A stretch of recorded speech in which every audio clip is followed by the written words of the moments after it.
శత్రువు విషయంలో ప్రార్థించు, క్షమించు, సహకరించు.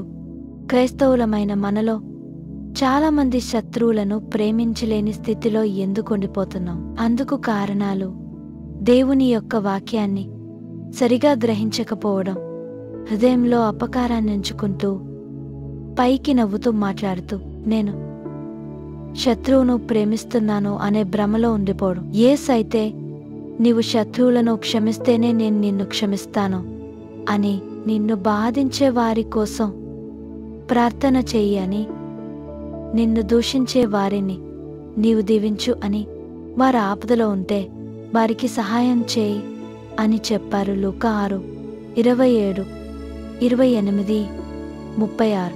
మరి నువ్వు శత్రువును ప్రేమిస్తున్నాననుకుంటున్నావా?